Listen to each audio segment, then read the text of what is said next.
Hola, ¿qué tal, profesora y compañeros? Nosotros somos el equipo 4. Yo soy Brian Emanuel Pérez Abarca y junto a mis compañeros Ana Paula, Nadia Jimena y Eduardo Rosas presentaremos el tema del sindicalismo en México. Antes de entrar en detalle, es importante recordar que en décadas pasadas los obreros fueron la clase oprimida. Aunque existían leyes, no había una entidad dentro de las empresas que ayudara a cumplirlas. En ese sentido, en México surgió el sindicato.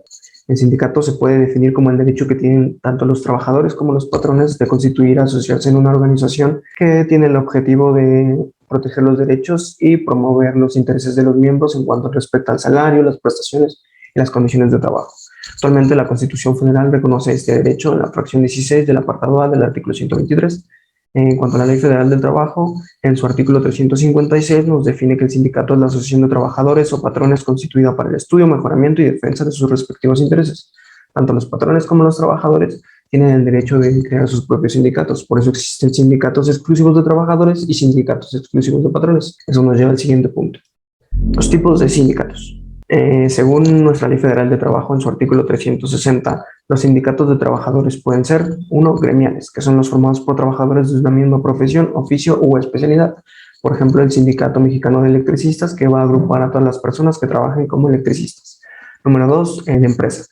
Los formados por trabajadores que prestan sus servicios en una misma organización. Por ejemplo, en Sabritas, la empresa que produce botanas en México, tiene un sindicato de trabajadores de la empresa Sabritas S.A.D.C.B. Número 3, industriales. Los formados por trabajadores que presten sus servicios en dos o más empresas de la misma rama industrial. En este ejemplo puede entrar el sindicato de la industria de transformación por estado, que va a agrupar a empresas de diversos sectores industriales. El número 4, nacionales de la industria, que son los formados por trabajadores que presten sus servicios en una o varias empresas de la misma rama industrial instaladas en dos o más entidades federativas. Número 5, de oficios variados, que son los formados por trabajadores de diversas profesiones. En estos sindicatos solo podrán constituirse cuando el municipio del que se trate el número de trabajadores de una misma profesión sea menor de 20. En caso de que los patrones quieran conformar su sindicato, existe solamente dos maneras de hacerlo según la ley. En el artículo 361 de la Ley Federal del Trabajo, los sindicatos de patrones pueden ser los formados por patrones de una o varias ramas de actividades y los nacionales, que son los formados por patrones de una o varias ramas de actividades de distintas entidades federativas. Existe otra clasificación que se le conoce como no oficial, es decir, no va a estar en la Ley Federal del Trabajo. Estos son tres sindicatos y se refieren al modo de funcionar o negociar con los patrones. Primero es el sindicato blanco, donde el líder sindical va a seguir las órdenes del patrón y va a apoyar sus decisiones, facilitando así la modificación de aspectos laborales en el contrato de trabajo colectivo. Este sindicato se considera poco útil en la asistencia laboral, ya que pone primero los intereses de los patrones antes de los trabajadores. Lo mismo sucede con el sindicato amarillo, que a pesar de buscar la colaboración, coordinación y armonización entre los intereses de patrón y trabajadores, también antepone primero los intereses del patrón, aunque más que nada pues con beneficio económico. El último es el sindicato rojo, que a diferencia de los últimos dos, sí va a luchar por los intereses de la clase trabajadora, pero lo va a hacer siempre presionando a los patrones. Por ello es que va a estar listo para llevar a cabo huelgas, marchas, protestas y plantones en la zona de trabajo para conseguir las mejores condiciones salariales y de trabajo, así como evitar injusticias. Formación de un sindicato. Para formar un sindicato se requiere de la dirección de personas honestas para trabajar y llevar a cabo los procedimientos relacionados con su gremio. Algunos requisitos para su formación se mencionan en los siguientes artículos. Artículo 358. No se le puede obligar a alguien a formar o no formar parte de un sindicato. Artículo 362. Trabajadores mayores de 15 años pueden formar parte de un sindicato. Artículo 363. Los trabajadores de confianza no pueden ingresar en los sindicatos de los demás trabajadores. Artículo 372. Trabajadores extranjeros no pueden ser parte de la directiva. Artículo 369. El registro de los sindicatos solo puede cancelarse en caso de disolución y por dejar de tener los requisitos legales. Para simplificarlo y poder entenderlo mejor, se puede resumir en 5 pasos a seguir para poder formar un sindicato. Paso 1. Que los trabajadores estén dispuestos y deseosos de organizarse. Para ello, se debe concientizar a los trabajadores sobre el derecho que tienen de asociarse en un sindicato. Paso 2. Determinar el tipo de sindicato que se va a formar, como los ya mencionados por mi compañero Brian, de acuerdo a las características y el número de trabajadores que se pretenden agrupar. Paso 3. Lograr el número de trabajadores necesarios para formar un sindicato, que como mínimo son 3 patrones o 20 trabajadores mayores de 15 años. Paso 4. Preparar la asamblea constitutiva en la que se redactarán los estatutos, se elegirán a los representantes y se aprobarán las propuestas. Paso 5. La obtención de la persona jurídica y la inscripción del sindicato en el registro oficial. Los sindicatos se deben registrar ante la Secretaría de Trabajo y Previsión Social, en el cual deben presentar por duplicado la copia autorizada del acta de la Asamblea Constitutiva, una lista con el número, nombres y domicilio de sus miembros, copia autorizada de los estatutos y copia autorizada del acta de la Asamblea donde se eligió a la directiva. Otros estatutos con los que cada sindicato debe cumplir para su formación se mencionan en el artículo 371, como son nombre del sindicato que lo identifica y que sea diferente a los demás, domicilio del sindicato, el objeto del sindicato, la duración, condiciones para admitir nuevos miembros, obligaciones y derechos de los asociados al sindicato, motivos de expulsión y correcciones disciplinarias, procedimientos para convocar asamblea, procedimientos para la elección de la directiva, normas para la administración del patrimonio, formas de pago y monto de las cuotas sindicales, periodo de rendición de cuentas, así como sanciones en caso de incumplimiento. Afiliación. La Ley Federal del Trabajo nos dice que todos los trabajadores tienen el derecho de formar parte de un sindicato, pero no están obligados a hacerlo. Para afiliarse se necesitan cumplir los requisitos que ya mencionó anteriormente mi compañera. Además de esto, es necesario dar una aportación, ya que al ser grupos autónomos necesitan un apoyo económico para sostenerse y realizar las actividades que corresponden.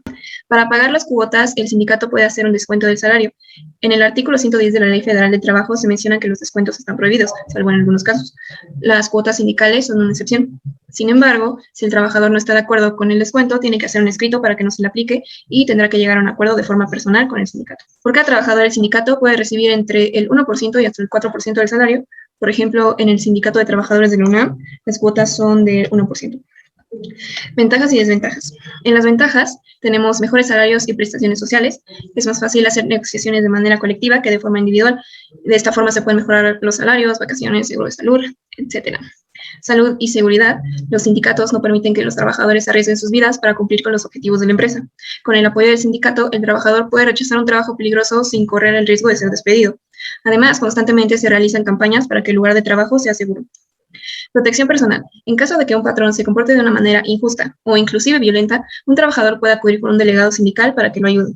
También, conforme avanza la automatización de procesos, el sindicato puede exigir capacitación para que los trabajadores logren adaptarse al nuevo mundo laboral. Igualdad de derechos y salarial. Luchan contra la discriminación de raza, género, orientación sexual y discapacidad. Además, fomentan el respeto y la dignidad en el trabajo. Y por último, solidaridad.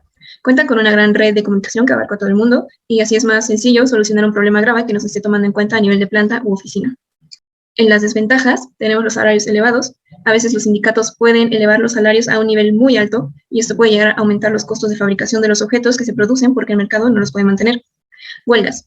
En caso de que se decida realizar una huelga, no existe garantía de que el sindicato llegue a un acuerdo con los patrones y se obtengan los beneficios que se buscan. Pérdida de la individualidad. Cuando ingresas a un sindicato, te conviertes en un miembro de una unidad en la que la mayoría decide. Entonces, si se toma una decisión en conjunto en la que tú no estás de acuerdo, porque te afecta de cierta forma, no puedes hacer nada. Merma de trabajo. Puede ocurrir que los salarios altos que demandan los sindicatos haga que los empleadores decidan mandar la producción a otro país de tercer mundo en donde los sindicatos no estén involucrados en la manufactura. Y retención de empleados. Las leyes contra los despidos injustos tienen un pequeño inconveniente, ya que se pueden usar para proteger los puestos de empleados que realmente no hacen bien su trabajo y deberían de ser despedidos. A continuación les hablaré de los derechos y obligaciones de los sindicatos. En primer lugar, en el artículo 359, los sindicatos, que son asociaciones de patrones o empleados o de obreros, tienen derecho a redactar sus estatutos o reglamentos, es decir, el conjunto de disposiciones obligatorias en el desarrollo de los trabajos de una empresa o establecimiento. El artículo 370 menciona que los sindicatos no están sujetos a disolución o cancelación de su registro.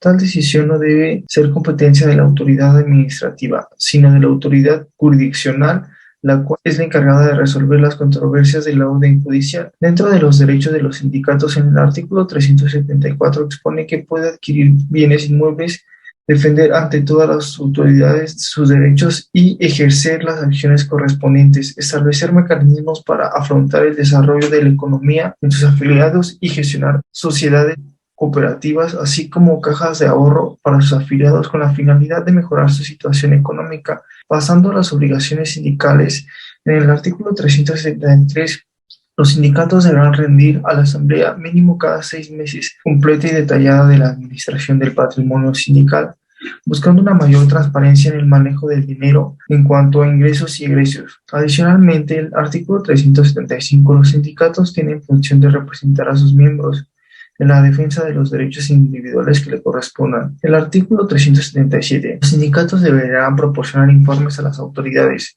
comunicar los cambios de su directiva y las modificaciones de las estatutos, así como informar altas y bajas de sus miembros a través de medios electrónicos o según se determine. El artículo 378. Queda prohibido a los sindicatos intervenir en asuntos religiosos y ejercer con ánimo de lucro o ganancia. Finalmente, el artículo 379 no es considerado un derecho ni obligación, sin embargo es de suma importancia conocerlo, porque menciona que los sindicatos se disolverán por voto de 2/3 partes de sus miembros y por transcurrir el término fijado en los estatutos.